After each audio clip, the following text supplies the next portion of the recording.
So we're doing a range test on the Kaabo Mantis King GT. Got a full charge, which is 66.2. How's it going, man? Thank you. This is really my favorite 10-inch scooter that came out this year. I'm gonna do a max speed range test, so I'm gonna try to go as fast as I can. I've got my best friend on here, Mr. Rubber Ducky. This thing's awesome. We started out with a full charge. Full charge is a little bit different on the Kaabo Mantis King GT. It starts out at about a half an amp less because they're trying to protect the battery. They're not trying to charge to 100%, but it's cooking. It says we're going 44.6 right now. Let's see how fast we can drain this battery. Let me just start out with what I don't like is there is a dead zone on this scooter. The thumb throttle does have a delay in there. As soon as you press like a quarter of the throw, it doesn't react. Basically, you can see how much throw there is. See right there, it doesn't even move till right there. The light isn't the best. The fender's not great. Kaabo promised me that they were going to fix the fender on the production units, and they did not fix them on there. So the rear fender, I've heard, does still have the slapping issue, which is a little annoying. I wasn't a big fan of that. The stem locking mechanism on this thing is amazing though, really nice and quick. Reminds me of the V-set in the Ryons. It has that quick release, which is just super sweet. Really an ingenious design. Gotta be careful with these leaves, they can be a little slippery. If you're going straight, you're fine, but if you gotta stop, then it can definitely be dangerous with these leaves. So I'm gonna try to stay out of the leaf part of it. So definitely be careful out there. Wear your safety gear. Shout out to Lazy Rolling and to Predator helmets for keeping me protected. You will hear that clanking around. I need to put a little felt, furniture felt piece underneath there to stop that clanking of how it locks into the scooter when folded. This is the thing I was talking about. This clanks around. I really just need to put a little furniture felt piece. It has turn signals on the scooter, which are nice, but they're not the brightest. They're a little bit low to the ground, but it's nice to at least have some type of turn signals. It has a horn on here. It's pretty weak, but I love the tires on this scooter. I love the 10-inch by 3-inch hybrid off-road tires. It gives me the ability to go off-roading and ride streets if I want to. And then combine that with the adjustable suspension, it's sweet.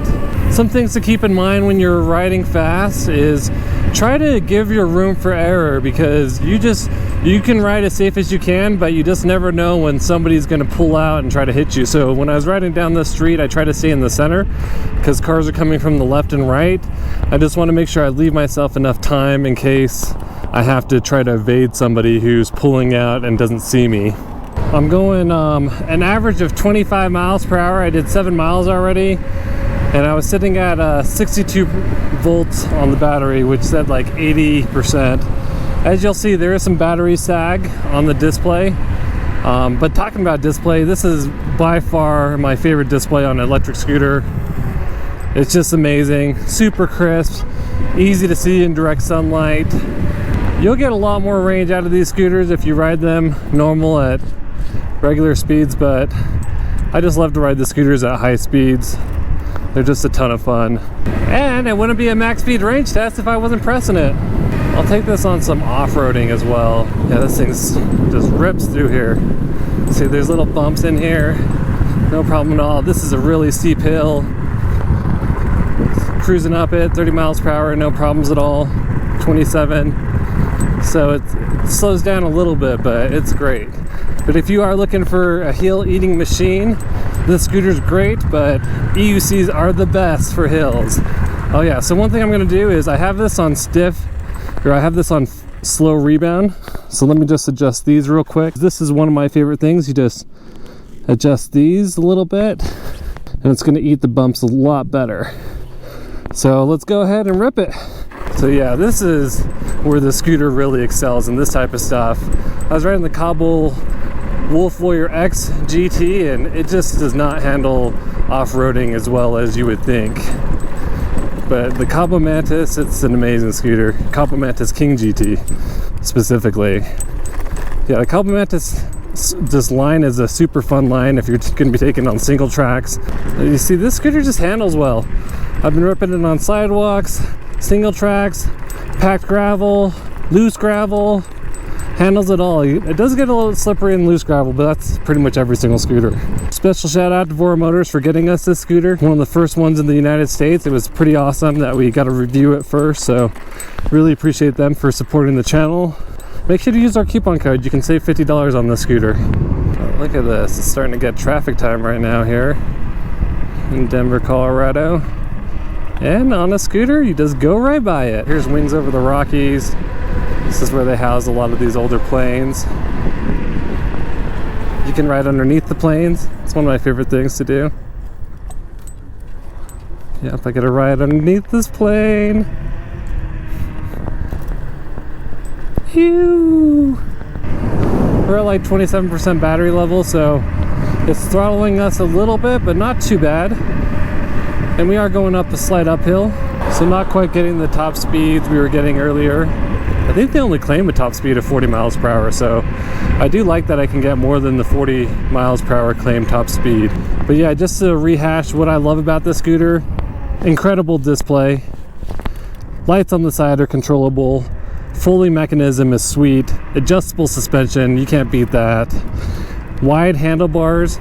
Surprisingly, I love these zoom brakes. Sometimes I just don't like zoom brakes, but these ones are finely tuned, so that's really good. The charge ports and the chargers, they're just superior to what we've been used to in the previous scooters. Overall look, the silicone pad is nice and thick. That's totally different. It's thick and it's glued down. On the previous Mantises, they weren't glued around on the edges and they were just nice and thin. They get torn pretty easily if you ever had to remove the deck. What I don't like about this scooter, the dead zone on the throttle, the front facing light definitely could be improved upon. At least it's high. The turn signals are great that they have some, but they're not super bright. There's really not much to not love about it. Oh, the display does get a little bit off, so we'll see that.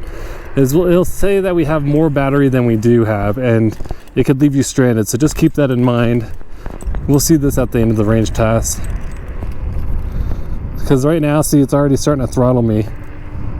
It's already only wanting to let me go 18 miles per hour, 19 miles per hour, which is still fast. It's still funny for me because I'm like, it's only letting me go 20 miles per hour.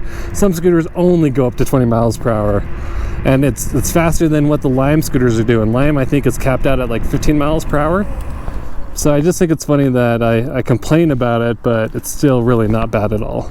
So yeah, this display, it says it's 53.9 on the display, but it's really throttling me. So I think it's a lot lower than that.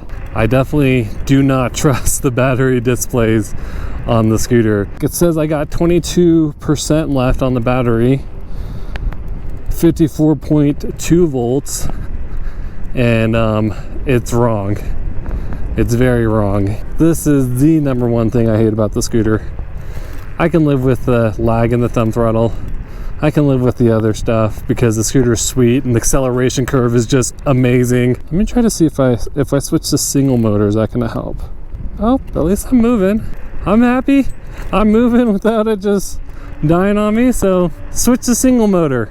I'm going actually 20 miles per hour. I'm getting an error 5, which means the battery's dead, but I am at least moving and not stranded. It's pretty much dead though. I think this little hill's gonna kill it. Yep, this little hill, I knew it. Let's see where our final mileage is at. 23.91 miles, 431 feet of elevation gain, an hour 14 minutes. Max speed was 44 miles per hour, so that's pretty good. Average speed was 19.3. We were at like 24, 25 the whole time, but because of that slow ending, we only got 19.3 miles of average. Max elevation was 5,438. Welcome to the Mile High City. Let me give you my final thoughts. So let me take out this camera. I love the scooter, but that display is killer. It says I'm at 53 volts, which it should go down to 48 volts. So it's 5 volts off. So just make sure you keep that in mind. I wouldn't go below 54 volts on here. I was going very fast. If you're gonna go slower at speeds of like 15 to 20 miles per hour, you're gonna get a lot more range. If I was going slower, I'd say I'd get probably about 30 to 40 miles of range.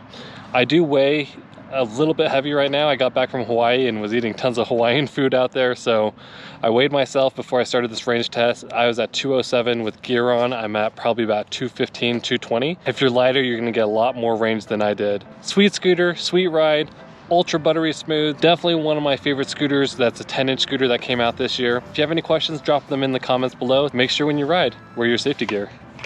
Doing the walk of shame, but at least I got my buddy here with me, Mr. Rubber Ducky.